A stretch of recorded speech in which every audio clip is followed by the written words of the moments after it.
নমস্কার, আমি Srijani. Welcome back to my channel symbol of Bengal. কথায় আছে 40-এ চালছে, অর্থাৎ 40 বছর পার হলে মানুষের চোখের দৃষ্টিশক্তিতে ব্যাঘাত করতে শুরু করে। কিন্তু এখন 4-এ চালছে, অর্থাৎ 3-4 বছর বয়সের বাচ্চাদের চোখেই উঠছে চশমা। আমিও তার ব্যতিক্রম নই। দূর থেকে স্কুলের ব্ল্যাকবোর্ড দেখতে অসুবিধা হতো, সেই একদম ছোট্ট থেকে। তখন থেকেই আমার চোখে চশমা। আজকের ভিডিওতে বন্নি আন্টির মুখ থেকে বুঝে নেব কেন এই সমস্যা। নমস্কার। নমস্কার, আমার নাম বন্নি। আমি একজন সিনিয়র অপটোমেট্রিস্ট, বর্তমানে একটা সুপার স্পেশালিটি আই হসপিটালের সাথে যুক্ত রয়েছি। আপনাকে এই ভিডিওতে আমি বলবো যে এখন দেখা যাচ্ছে যে অনেক ছোট ছোট বাচ্চাদের চোখে চশমা। সেটা কেন বা এবং সেটার আমরা কিভাবে আমরা ম্যানেজ করি বা কি কি ট্রিটমেন্ট আছে। তো প্রথমত বলে থাকি যে এখনকার বাচ্চাদের চোখে চশমা আছে এবং আগেকার দিনে বাচ্চাদের চোখে চশমা অতটা পড়তো না বা দেখা যেত না যে বাচ্চারা চশমা পড়ছে। তার মূলত দুটো কারণ হচ্ছে, সেটা হচ্ছে যে অবশ্যই এখনকার দিনে আমাদের যে লাইফস্টাইল, আমরা খুব বেশি পরিমাণে electronics gadgets, digital screen, mobile, laptop, computer বা আমাদের যে এলইডি টিভি, এগুলো আমরা বেশি করে ইউজ করে থাকি, যেটা আগেকার দিনে হয়তো অতটা ইউজ হতো না। এবং আগেকার দিনে বাচ্চারা মূলত বাইরে গিয়ে খেলাধুলা করতো, তার জন্য তাদের একটা বডি ডেভেলপমেন্টও খুব ভালো ছিল। এবং এটাও হতে পারে যে আগেকার দিনে বাবা মারা অতটা ব্যাপারটা সম্পর্কে অতটা ধারণা ছিল না বা অ্যাওয়ারনেস অতটা ছিল না বাবা মাদের, যেটা এখনকার দিনে বাবা মাদের যথেষ্ট অ্যাওয়ারনেস আছে, যেটা তারা অনেক আগেই বাচ্চাদেরকে ছোট অবস্থাতেই তারা বাচ্চাদের আই চেক আপটা করিয়ে নেয়। সেখান থেকে বোঝা যায় যে চোখের মধ্যে পাওয়ার আছে, রিফ্র্যাক্টিভের আছে না নেই। তো প্রথমত বলে থাকি, বাবা মাদের উদ্দেশ্যে আমি দুটো কথা বলবো। সেটা হচ্ছে যে যখনই কেউ আমাদের কাছে অনেক সময় বাচ্চাদের নিয়ে চোখের পরীক্ষা করতে আসে, তখন বাবা মাদের সেই ধারণাটা থাকে না যে চোখে ছোট বাচ্চাদেরও কিন্তু পাওয়ার থাকতে পারে। তখন বাবা মারা একটু ওয়ারিড হয়ে যায়, চিন্তিত হয়ে যায় যে প্রথমে তারা প্রশ্ন করে যে চোখে পাওয়ার আছে সেটা কি খুব খারাপ জিনিস? সেটা কোনো খারাপ জিনিস নয়, যদি আমরা সঠিক সময়ে সঠিকভাবে পরীক্ষা করে চশমাটা পরাতে পারি, তাহলে কিন্তু কোনোটাই খারাপ জিনিস নয়। চোখের যে তার বাচ্চাটার যে চোখের যে দৃষ্টিটা, সেটা কিন্তু বজায় থাকবে। আর অনেক বাবা মারা একটু ডাউটফুল থাকে যে সত্যি কি আমার বাচ্চার চোখে চশমার দরকার আছে। তাহলে যদি এরকম মনে হয়, তাহলে আপনারা আরেকটা প্রথমে একজন চিকিৎসকের দ্বারা চিকিৎসা করিয়ে সেটা দেখে এবং আরেকজন চিকিৎসকের কাছেও কিন্তু আপনারা আরেকবার আই টেস্ট করিয়ে নিতে পারেন। তাহলে দুটো ওপিনিয়ন আপনারা নিয়ে নিচ্ছেন, তাহলে আপনারাও খুব শিওর হয়ে যাবেন যে হ্যাঁ, আপনার বাচ্চার চোখে চশমার দরকার আছে না নেই। এবার আসি যে ছোট বাচ্চাদের চোখে চশমা বা পাওয়ার আসার কি কি কারণ হতে পারে। প্রথম কারণটা হচ্ছে যে হেরিডিটি বা বংশগত কারণে, যদি তার বাবা মা, দাদু দিদা বা বংশের ব্লাড রিলেশনে থাকা কোনো রিলেটিভলি যদি চশমার পাওয়ার থেকে থাকে, হতে পারে প্লাস মাইনাস, যে কোনো পাওয়ারই হতে পারে, যদি থাকে, তাহলে বাচ্চার মধ্যেও কিন্তু চশমার পাওয়ার আসার একটা সম্ভাবনা থাকে।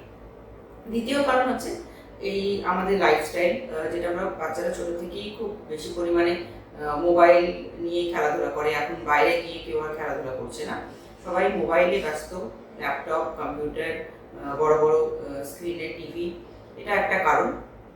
আচ্ছা, এরপরে আসা যায় হচ্ছে বাচ্চার বডি ডেভেলপমেন্টাল যদি কোনো অসুবিধা থাকে, যেমন প্রিম্যাচিওর যদি বাচ্চা হয়ে থাকে, তাহলেও চোখে চশমা পাওয়ার আসতে পারে। সেক্ষেত্রে কিন্তু আমরা চশমার পাওয়ার চেক করবো এবং অবশ্য করেই চোখের ড্রপ দিয়ে চোখের ভেতরের যে পর্দা, রেটিনা, সেটাও কিন্তু চেক করা হয়। তো এইগুলো হচ্ছে কারণ।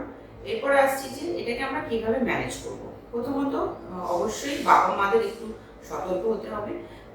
যদি বাচ্চা আপনাকে এসে কমপ্লেন করছে যে আমি আমার স্কুলে বোর্ড ঠিক করে দেখতে পাচ্ছি না, বা খেলাধুলায় ক্রিকেট খেলাতে বল আসছে সেটা বুঝতে পারছি না, বা তার ডেইলি অ্যাক্টিভিটিতে যদি কোনো অসুবিধা হয়ে থাকে, বাচ্চা যদি এসে আপনাকে বলে, কমপ্লেন করে, তাহলে অবশ্যই আপনাকে কিন্তু চিকিৎসা করাতে হবে, আই চেক আপ করতে হবে।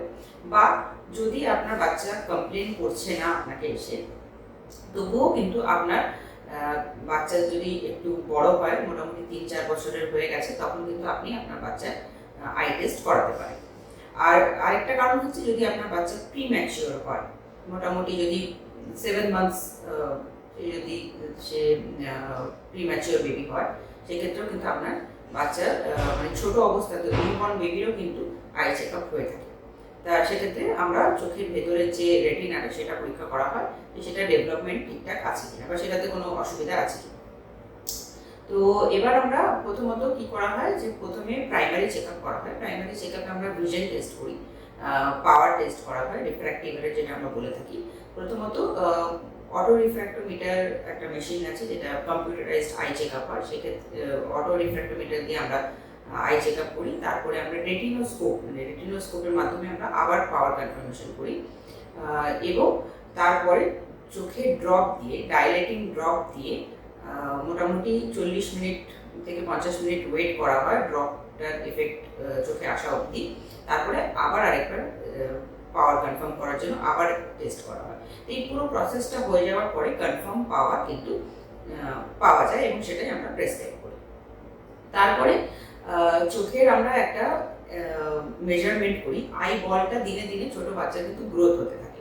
সেই আই বলের গ্রোথ কতটা হচ্ছে, ঠিকঠাক হচ্ছে কিনা, সেটা আমরা একটা স্ক্যানিং করা হয়, যেটাকে আমরা বলি এ স্ক্যান বা চোখের যে অ্যাক্সিয়াল লেন্থের স্ক্যান করা হয়। সেটা থেকে আমরা বুঝতে পারি যে চোখের আই বলের গ্রোথটা কেমন হচ্ছে। এটা পিরিয়ডিক্যালি করতে হবে, যেরকম 3 মাস বা 6 মাস পর পর আপনাকে ডাক্তার ফলো আপে ডাকবেন এবং তখন আমরা পাওয়ার চেক আপও করবো এবং আই বলের যে স্ক্যানটা আছে সেটাও কিন্তু আমরা চেক আপ করবো। তো এটার মধ্যে আমরা বুঝতে পারবো যে চোখের যে পাওয়ারটা আছে সেটা কোনো গ্রোথের সাথে যুক্ত আছে কিনা।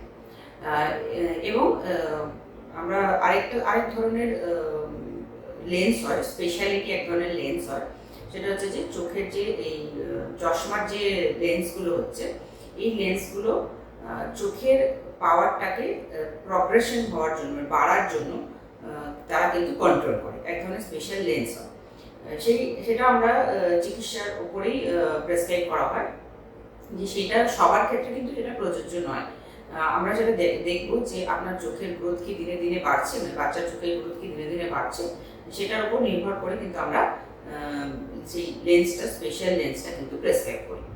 আচ্ছা, আরেক ধরনের হচ্ছে কন্ট্যাক্ট লেন্স আছে, স্পেশাল কন্ট্যাক্ট লেন্স। এই কন্ট্যাক্ট লেন্সের নাম হচ্ছে অর্থোকে, যেটা কিন্তু একটু বড় বাচ্চা, মানে মোটামুটি ধরুন 7-8 বছর হয়ে গেছে, সেই বাচ্চাদেরকে কিন্তু আমরা রাত্রের বেলায় এই কন্ট্যাক্ট লেন্সটা পরার প্রেসক্রাইব করা হয়, যেটা কি হয়, চোখটাকে একটা শেপ দেয় এবং সকালে উঠে সেই কন্ট্যাক্ট লেন্সটা আমরা রিমুভ করে দিই। এটা হলো একটা স্পেশালিটি কন্ট্যাক্ট লেন্স।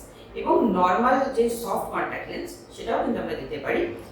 সেক্ষেত্রে ভালো হয় যে ক্ষেত্রে দুটো চোখের পাওয়ার আলাদা আলাদা যদি হয়ে থাকে, একটা চোখে বেশি একটা চোখে কম, সেক্ষেত্রে বেশি যে নাম্বারটা রয়েছে, চোখের পাওয়ারটা রয়েছে, সেক্ষেত্রে কিন্তু সেই বেশি নাম্বারওয়ালা যে চোখটা, সেটার কিন্তু আমরা সেটার জন্য আমরা কন্ট্যাক্ট লেন্স দিয়ে থাকি।